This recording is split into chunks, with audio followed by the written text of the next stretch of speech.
ሰላም ጤና ይስጥልኝ። እንዴት ናችሁ? ውዴ ቻናሌ ተከታታዮች ሰላም ናችሁ? እኔ እግዚአብሔር ይመስገን በጣም ደህና ነኝ። እንዴት ናችሁ? ሁሉ ሰላም ነው? ዛሬ ደግሞ ይሄንን ሳውርዶፍ እርሾ ነው ይዤላችሁ የመጣሁት። በጥያቄያችሁ መሰረት አንዳንድ ተመልካቾቼ ጠይቀው ነበረ፣ እንዴት ነው የምናስቀምጠው? ውሃም ያጠልብናል፣ አልመጣልንም። ብዙ አይነት ጥያቄዎች ስላሉ እስቲ ጠቅላላ አድርጌ እስቲ ለሁላችሁም ከሆነ ብዬ ዛሬ ይዤ መጥቻለሁ። እኔ አሁን የምታዩትን ያወጣሁት ከፍሪጅ ውስጥ ነው። ይኸውላችሁ እታች ነው ያለው።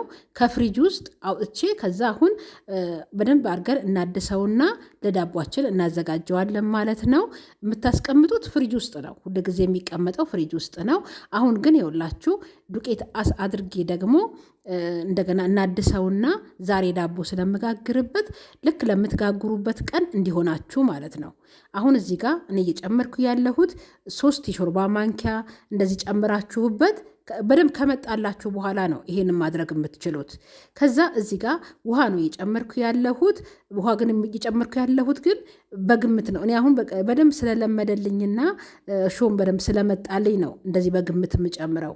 እናንተ ግን ስትጀምሩ ከዚህ በፊት የሰራሁት የመጀመሪያው ቪዲዮን ብትመለከቱት በልኬት ነው።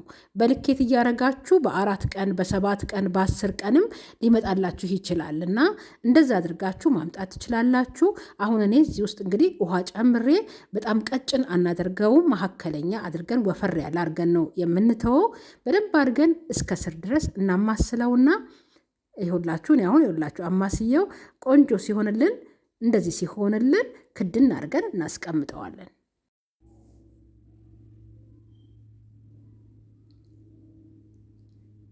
ይኸው እንደዚህ በደንብ አድርገን ካዋሃድ ነው በኋላ ከድነን ሞቅ ያለ ቦታ ላይ እናስቀምጠዋለን። ያው ስታዩትም እታች ነው ያለው። አሁን ኩፍ ሲል ደግሞ ታዩታላችሁ ምን ያህል እንደሚጨምር ማለት ነው። ዛሬውኑ እኔ ስለምጋገርበት ነው አሁን እንደዚህ እያሳየኋችሁ ያለሁት።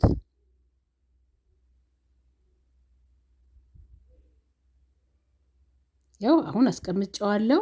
ይኸውላችሁ እንደዚህ አሁን ከ2 ሰዓት በኋላ ይኸውላችሁ በጣም ቆንጆ ሆኖ በስቶልኛል ማለት ነው።